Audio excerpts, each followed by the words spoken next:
ご視聴ありがとうございます。今回は都心の真ん中にある地味な2駅に迫ります。昭和に2回活躍し、3回目の活躍を迎えようとしていた駅の今、そして8ヶ月だけ重要な役割を担ったもう一つの駅に注目です。無駄に終わったかに見える設備が活躍する機械とは一体何なのでしょうか。私が今乗っているのは JR 中央線各駅停車の中野行きです。この路線は都心を環状につなぐ山手線の内側にある数少ない JR 線の一つ。お茶の水から西では中央線快速電車と並行し、複々線を構成しています。次の駅は新宿駅の2つ手前、千駄ヶ谷駅。都営大江戸線と乗り換えができます。駅があるのは各駅停車の方だけです。2本の線路の間隔が開き、その奥には中央快速線の線路が見えます。なお、この路線は都心部を東西に貫くため、上り下りという表記ではなく、西行き東行きという表記が使われています。ホーム1つ、線路2本の島式ホームと呼ばれる構造の駅。と思いきや、こちら側のドアは開きません。降り口は反対側です。JR 東日本の都心部の駅としては珍しく、この駅には発車メロディーがなく、無機質な発車ベルが響きます。この駅は、私が乗っていた西行きの線路の南に1つ、西行きと東行きの間に1つ、合計2つのホームがある変則的な構造です。こちらのホームは屋根の支柱が目立ちますが、隣のホームは作りが違います。ホームの両端は H 型の断面の鋼材で屋根を支える構造で、中央では屋根が高くなり、柱の形状も変わります。ちなみにこの駅、奥に向かって上り坂になっているため、ホームの端のフェンスが段々になっています。下の階層に降ります。この辺りの屋根は幕を張ったタイプで、高さが低い天井ですが開放感があります。ここにあるのは階段と上りエスカレーターだけ。下りエスカレーターやエレベーターはホームの奥の方にあり、ここからは見えません。先ほどのホームはコンコースに張り出しており、その辺りの屋根も幕を張ったタイプなので、太陽光が差し込みます。一方隣のホームへの通路は、一旦高さを下げて線路をくぐる構造で、都心によくある駅とは作りの違いが目立ちます。改札口を一旦スルーして、ホームの新宿寄りへと向かいます。多機能トイレに加え、柱で隠れていますが、ベビー休憩室も完備。ベビー休憩室は、今は JR 東日本でも規模の大きい駅だけに導入されているもののため、綺麗なだけでなく、サービス水準も高い駅なのがわかります。一方その先では、隣のホームに向かう通路は、スロープで高さを下げて右へと続きます。あの奥にはエレベーターとエスカレーターがあるので、階段ではなくスロープというわけです。バリアフリー対応ではあるものの、奇妙な構造が気になります。先ほどはあまり意識しませんでしたが、隣のホームの土台の形状はちょくちょく変わっています。そして土台をよく見ると、側面の上の方が削られているのがわかります。作りが違う2つのホームがあるこの駅、この裏にあるのが大きな変化を余儀なくされたあのイベントです。この駅周辺の位置関係がこちら。南東には国立競技場と東京体育館があり、近くにある都営大江戸線の国立競技場駅と合わせ、最寄り駅となっています。そしてこれらは、1964年の東京五輪で競技会場として使用されたものです。このうち国立競技場は2019年に建て替えられたため、当時と同じものではない一方、東京体育館は改修工事が行われたのみで、建て替えられてはいません。いずれも、2021年の東京五輪の際、競技会場として使われました。紆余曲折あった東京五輪、千駄ヶ谷駅が今の姿になった理由も、そこにあります。私が最初に降りたホームは、もともと64年の五輪を前に、同年9月に臨時ホームとして整備されたものです。観戦客による混雑緩和に貢献したものの、屋根がなかったせいもあってか、五輪閉幕後はたまに使われる程度で、事実上閉鎖状態でした。なお、東隣の信濃町駅にも臨時ホームがありました。五輪終幕後も80年頃までは神宮球場での野球開催日を中心に使われていたものの、93年の駅ビルオープンに先立って解体されました。それからしばらくはホームの一部が残っていたそうですが、それもすでに解体されているようです。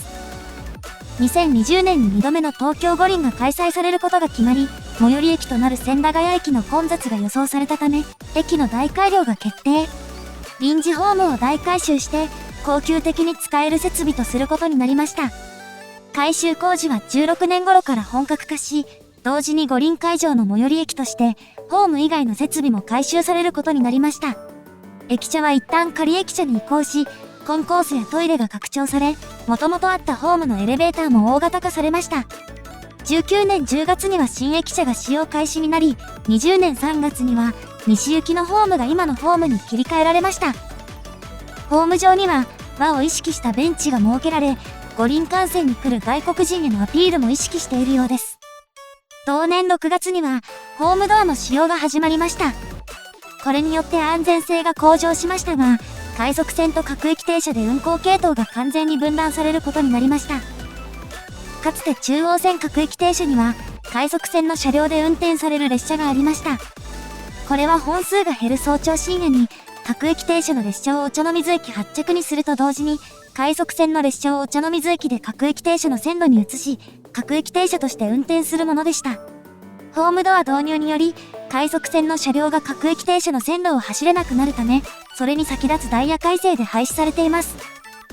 昭和と令和の2つの時代に、五輪をめぐって変化した千駄ヶ谷駅。ただし2度目の五輪を見据えて改修された施設は、五輪が無観客での開催となったことで、結果的に活用されませんでした。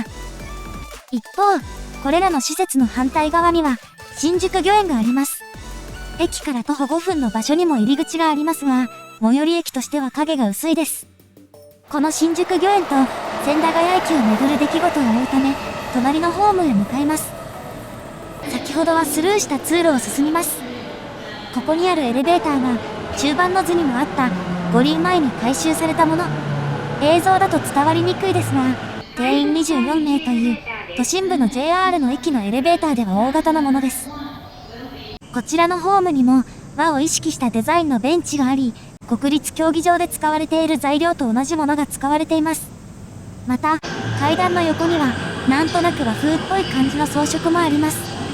そしてこの駅、南側は地面との高低差があり、コンコースとの間に階段やエスカレーターがあったのに対し、ホームの北側は新宿御苑がそのまま続いています。この駅に発車メロディーが導入されていないのは、新宿御苑の環境に配慮したからだと言われています。五輪前にこのホームも改修され、中央あたりの屋根も作り変えられましたが、新宿御苑の塀は古めかしい木製のものです。そしてまさにここが今から100年近く前にある役割を担った場所です。ここだけ木々が奥に引っ込んでいるのがわかるでしょうか。この場所にあったのが新宿御苑仮停車場。開業したのは昭和2年1927年1月のことです。これは大正15年1926年12月25日の大正天皇の崩御の後、棺を移送する大送列車の出発地として設けられたものです。駅舎の間口は 41.5 メートル、奥行き 6.9 メートル、延べ床面積は300平方メートル弱。千駄ヶ谷駅のホームの向かい側、当時複々線化の最中だった急行線の脇に設けられました。例年より寒さの厳しい冬場に建設され、1月4日の着工から1月20日の完成まで、わずか2週間余りの突貫工事でした。この仮停車場は、2月7日から8日にかけて回送列車の運行のために営業した後、廃止されています。ただしこの駅舎、その目的ゆえに作りは立派だったため、廃止された後、当時の浅川駅、今の高尾駅に移築されています。自社仏閣で用いられるような部材を含む重厚な建物が、一般の駅舎として使われている、非常に珍しい例です。そして回送列車の終点は、当時の浅川駅の隣にあった東浅川仮停車場でした。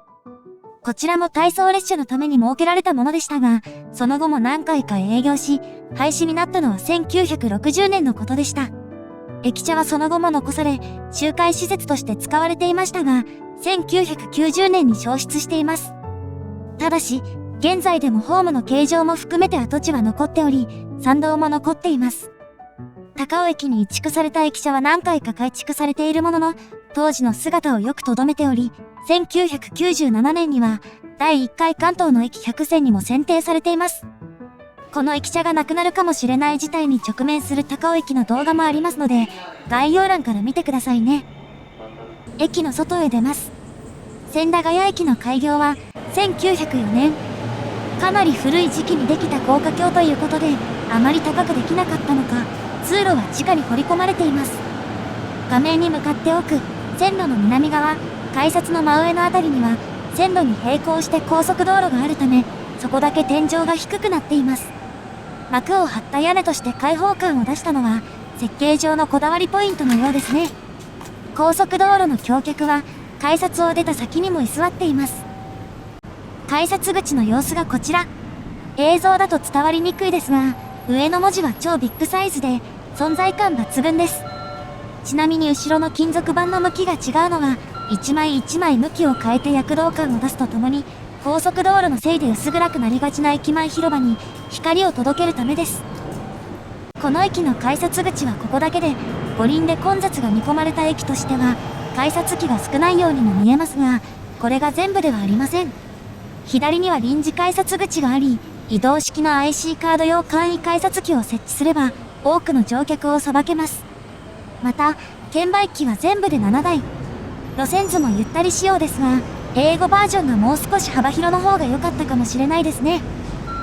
ちなみにこの駅、駅前にタクシー乗り場はありますが、バス乗り場は周辺に散らばっており、バスターミナルはありません。そして道路の反対側、駅の南東にあるのが、19年に建て替えられた国立競技場ではなく、東京体育館。国立競技場は、このさらに奥にあります。駅前の道路を東に進みます。途中には、都営大江戸線の国立競技場駅につながる出入り口があります。JR と都営地下鉄の駅は直結しておらず、地上で乗り換える必要があります。この先にあるのが、国立競技場。東京体育館もかなりのサイズ感でしたが、それをもしのぐ迫力です。ちなみに建設費は、およそ1570億円です。左奥のエレベーターは奥の段差を越えるもので、大江戸線の出入り口は右側にあります。こちらの出入り口は千駄ヶ谷駅からは遠くなりますが、国立競技場には近いためこちらがメインの位置づけで、エレベーターもあります。そして五輪のために設備が改修されたのは、千駄ヶ谷駅だけではありません。2台のエレベーターのうち、右側は後付けです。足元の展示ブロックなども微妙に違っているほか、建物自体が微妙に離れています。後付けエレベーターは定員24名で、千駄ヶ谷駅で乗ったエレベーターと同じ規格です。入り口の幅も、もともとあった方がおよそ80センチなのに対し、こちらは110センチあり、乗り降りが楽です。地下に降ります。大江戸線の各駅はそれぞれデザインが異なり、この駅では古代のスタジアムのようなデザインです。券売機の周りのスペースは広く、ビッグサイズで多機能タイプの機械もあります。改札口はこの隣。国立競技場の最寄りであることがアピールされ、改札内にはこんな張り紙もありますが、千駄ヶ谷駅から遠いので、イベントがない日は閑散としており、もう一つの改札とは違い、係員がいないこともあります。ただし、先ほどのエレベーターとの乗り継ぎを考慮し、改札内にエレベーターがあるのはこちらです。元は1台だけでしたが、五輪を見据えて増設され、見た目が微妙に違います。ちなみにもう一つの改札がこちら。こちらは東京体育館方面となっており、最寄りの施設がわかりやすいネーミングです。ホーム終端からまっすぐ進んでいるため、全体が線路と平行になっています。ホームまでは結構距離があり、左右に宇宙船のような窓がついた通路が続きます。なお、大江戸線の駅は地下ということもあり、五輪に伴うホームの増設などはなく、改修範囲は限定的です。2021年度の乗降客数は、1日平均で7200人余り。2013年度までは、大江戸線の駅としては2番目に少なかったのですが、国立競技場の建て替えの影響で、翌年度からは最下位に転落。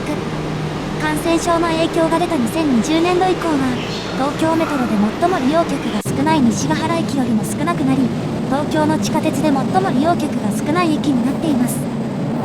せっかく増やした設備も活かされなかったこの駅ですが、かつて8ヶ月だけ活躍したのをご存知でしょうか。それが、新宿寄りにある上下線をつなぐ線路。カーブもきつく、今ではほぼ使われませんが、当時大事な役目を果たしていました。大江戸線環状部が全線開業したのは2000年12月。ただし一度に開業したのではなく、合計3回に分かれています。そのうち2回目の終点が、この国立競技場駅でした。新宿駅より西が開業した97年12月、新宿駅の前後には上下線をつなぐ線路がなかったため、2本の線路を個別に使っていました。これでは不便でしたが、2000年4月に国立競技場駅まで開業し、あの線路を使って折り返せるようになったことで、通常の複線として運転できるようになり、利便性と効率性が向上しました。路線名が都営12号線から大江戸線になったのもこの時です。なお、小刻みに開業したのは、建設費が巨額で、借入金の金利負担も大きかったこの路線の営業区間を少しでも伸ばして、収入を増やす目的もあったようです。その時々で大きな役目を担いつつ、東京五輪では不本意な状況に終わった領域ですが、国立競技場や東京体育館でのイベントも復活してきました。今後は改修した設備を活かして、大規模イベントなどに活躍できるといいですね。ご視聴ありがとうございました。